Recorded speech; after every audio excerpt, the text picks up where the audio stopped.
আজ আমাদের কাহিনী হলো দুষ্টু শেয়াল জব্দ।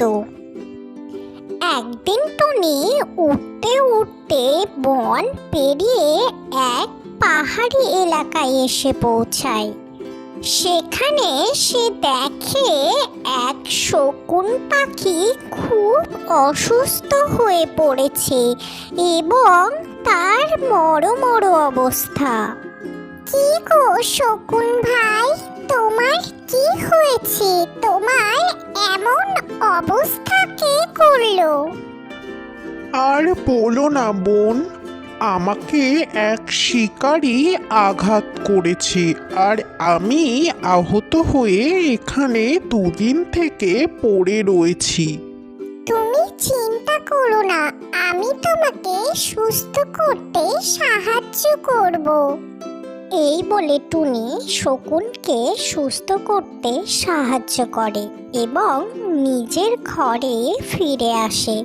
আর শকুনও তাকে কথা দেয় কোনো রকম প্রয়োজনে সাহায্য রাখলে সে অবশ্যই করবে। আজ 4 দিন থেকে এদিক ওদিক শুধুই ঘুরে বেড়াচ্ছি, একটা খাবারও আমি পাচ্ছি না। কি যে করি, কি খেয়ে বাঁচবো আমি? শেয়ালটি পাশের জঙ্গলেই থাকে এবং পাখি ধরে খায়। অনেক দূর চলে এলাম মনে হচ্ছে, এ তো পাশের জঙ্গল। আরে ওই তো দূরে মনে হচ্ছে কতগুলো পাখির বাসা। আমি নিশ্চয়ই আমার খাবার এখান থেকে পেয়ে যাব। টনির ছিল 2 ছানা। সে তার 2 ছানাকে নিয়ে তার ঘরেই ছিল। তোরা এখানে অপেক্ষা কর, আমি তোদের জন্য খাবার নিয়ে আসছি। দুষ্ট শেয়াল নজর পড়ে সেই টুনির ছানা দুটোর ওপর। সে মতলব করতে থাকে কি করে সেই ছানাদের সে খাবে।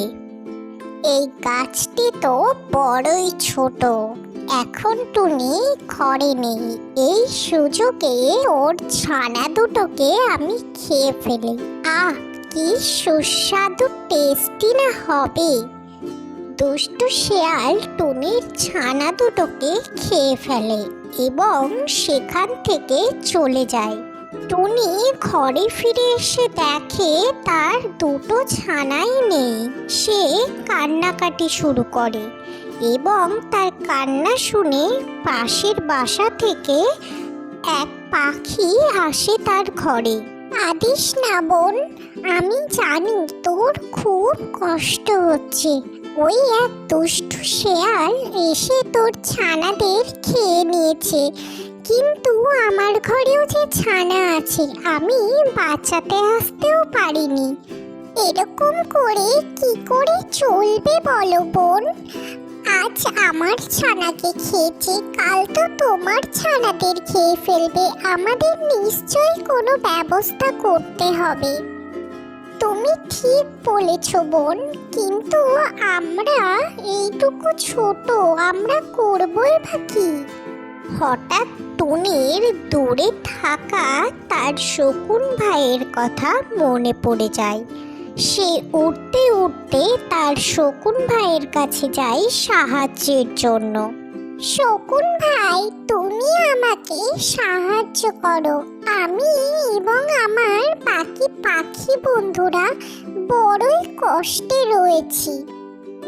শকুনকে সবকিছু খুলে বলে এবং শকুনও তাকে সাহায্য করবে বলে দুজন মিলে তার ঘরে ফিরে আসে। শকুন সারা রাত জেগে টুনির ঘরের বাইরে পাহারা দেয় এবং দেখে সেই শেয়াল কখন সেখানে আসছে।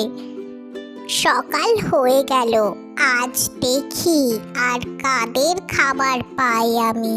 পাশের বাসার কোনো পাখিকে পেলে ধরে খেয়ে ফেলবো।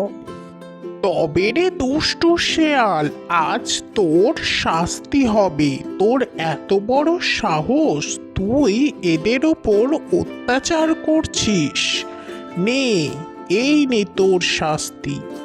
বাঁচাও গো, আমি যে মরে যাই। এই শকুন এসে আমার লেজটি যে কেটে দিল, এবার আমি কোথায় যাই?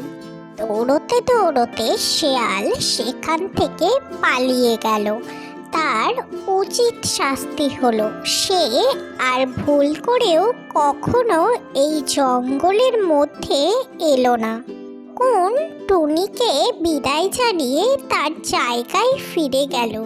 দেখতে দেখতে টুনির আবার 3টে ফুটফুটে ছানা হলো। সে তার সব ছানাকে নিয়ে সুখে বসবাস করতে লাগলো।